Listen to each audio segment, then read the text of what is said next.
Hi guys, this is Ishan and you are seeing my YouTube channel Step Ahead with Ishan. So guys, आज की video है हमारी geography part second और इसमें main topics हैं green house effect और global warming. So guys, without wasting our time, let's start with these two main topics.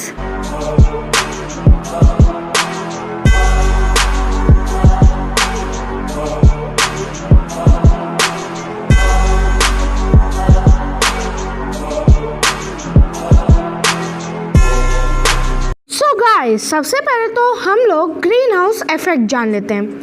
तो पहले ग्रीन हाउस इफेक्ट को आप छोड़िए, पहले आप ये देखें कि ग्रीन हाउस क्या है.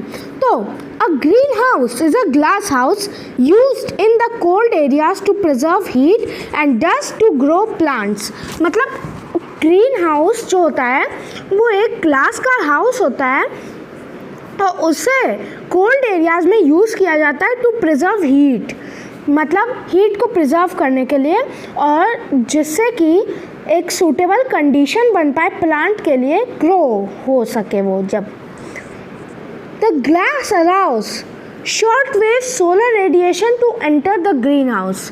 तो जो शॉर्ट वेव सोलर रेडिएशंस होती हैं सन की, उसे ये ग्रीन हाउस अंदर अलाउ कर देता है अंदर आने के लिए, बट जो अंदर की लॉन्ग वेव रेडिएशन है उसे बाहर नहीं जाने देता है और यही एक सूटेबल टेम्परेचर बनाता है.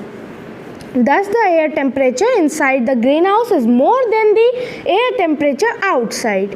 अब जब ऐसे ही कंडीशन बनाता है तो कोल्ड एरिया से तो ऑब्वियस सी बात है कि वो ज़्यादा गर्म रहेगा. सो गाइस, चलिए अब हम लोग नेक्स्ट पैरा जान लेते हैं. A part of the sun's energy which is emitted as the heat radiation reaches the earth surface. तो ये वाली लाइन ये कहना चाह रही है कि हमारा जो सन है वो हीट एनर्जी को एमिट करता है जो कि अर्थ सरफेस तक पहुंचती है. A part of this heat energy is absorbed and retained by the Earth's surface, while some of the absorbed heat is re-radiated by the Earth to the space. और ये वाली लाइन ये कहना चाह रही है कि कुछ पार्ट, थोड़ा सा part of that heat energy तो हमारी अर्थ एब्जॉर्ब कर लेती है, लेकिन कुछ पार्ट हीट एनर्जी का हमारी अर्थ री-रेडिएट कर देती है टू द स्पेस. अब नेक्स्ट पैरा देखते हैं. There is an energy balance between the heat energy that reaches the earth surface and the heat energy that is reradiated from the earth surface into space. मतलब ये जो absorb हो रही है energy और ये जो वापस री-रेडिएट हो रही है, ये सब एक एनर्जी बैलेंस बनाते हैं. This energy balance determines the temperature on the earth surface. और यही जो बैलेंस रहता है वही हमारा टेम्परेचर डिटरमाइन करता है, यानी कि वही हमारा टेम्परेचर निश्चित करता है. It is important and necessary to maintain the temperature on the earth's surface within a range in which all forms of living organisms can survive. और इस एनर्जी बैलेंस को मॉडरेट रखना ज़रूरी है ताकि ये एक सूटेबल कंडीशन बना सके सारे लिविंग ऑर्गेनिज्म को सरवाइव करने के लिए. अब हम लोग अपना नेक्स्ट पैरा देख लेते हैं. A French scientist J.B.J. Fourier assumed the earth has a giant greenhouse.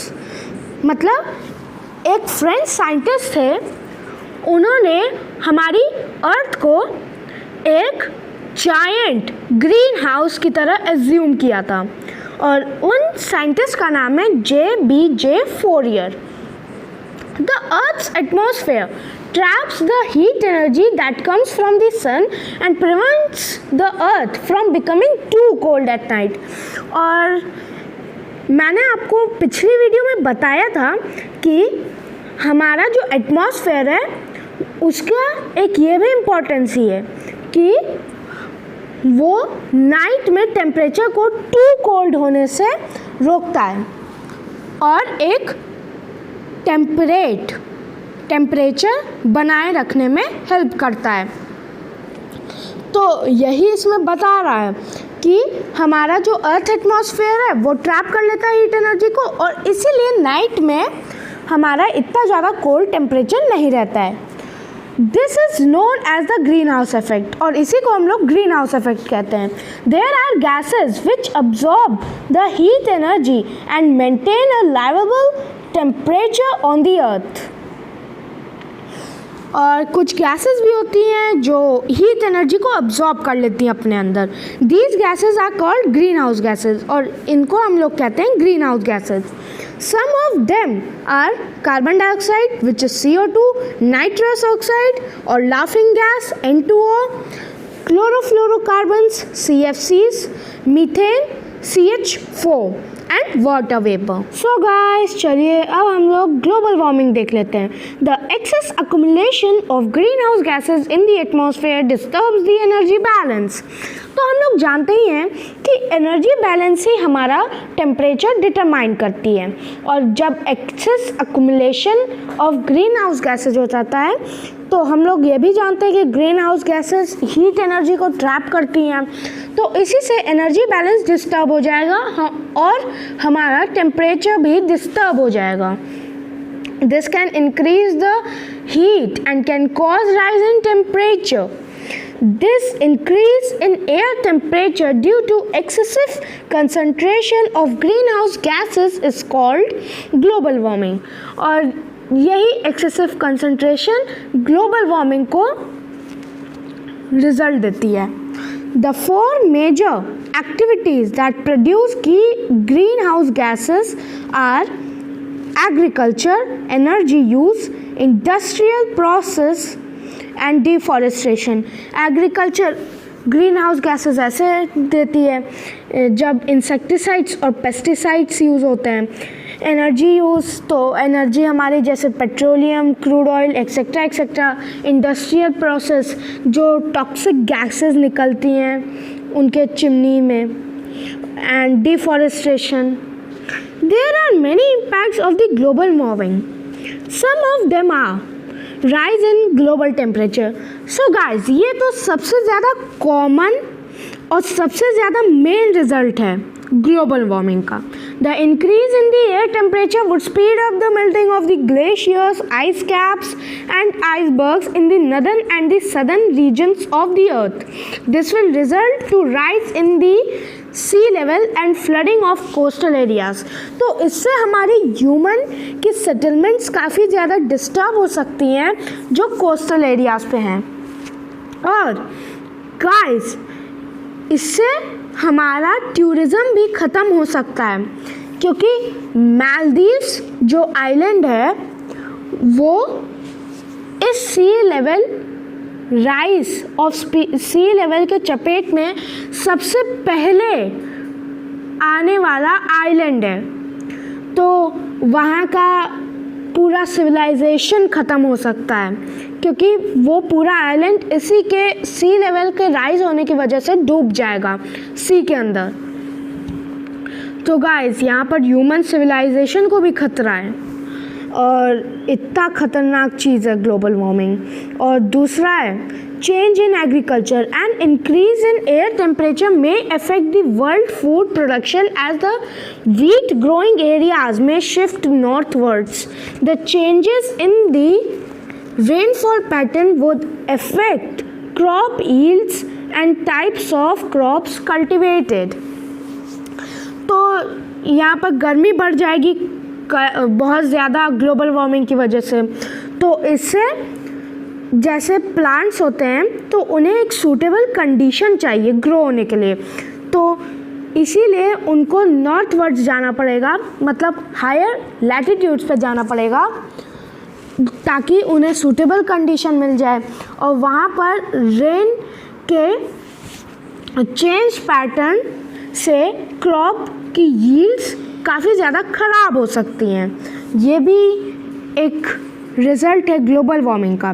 Shortage of fresh water, ये भी बहुत ज़्यादा इम्पॉर्टेंट और कॉमन रिजल्ट है ग्लोबल वार्मिंग का. Fresh water resources may be diminished due to shrinking mountain glaciers and reduce snow cover. तो हमारे fresh water Himalayas में प्रिजर्व्ड हैं as snow, glaciers etcetera etcetera. और ग्लोबल वार्मिंग की वजह से ये सब डिमिनिश होते चले जा रहे हैं और इस वजह से सारा पानी सी लेवल को बढ़ाने के चक्कर में लग चुका है। और जो सी लेवल मतलब जो सी लेवल बढ़ रहा है वो सब जब अपने अपर लिमिट पे आएंगे तो जो फ्रेश वाटर है उसे भी सॉल्टी बना के ख़राब कर देंगे। इसलिए फ्रेश वाटर को भी काफ़ी ज़्यादा डेंजर है इससे, यानी कि ग्लोबल वार्मिंग से। Measures taken to control, global warming को कंट्रोल करने के मेजर्स हमको क्या लेने चाहिए?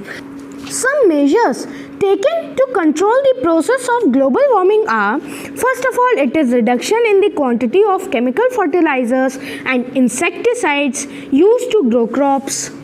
सबसे पहला तो यही हो गया। दूसरा है planting more trees in the deforested area, मतलब आप जैसे कहीं पर डिफॉरेस्टेशन किए तो उसकी जगह कई और पौधे आपने फिर से वहाँ पर लगा दिए ताकि ये इकोसिस्टम की साइकिल चलती रहे और डिस्टर्ब ना होए।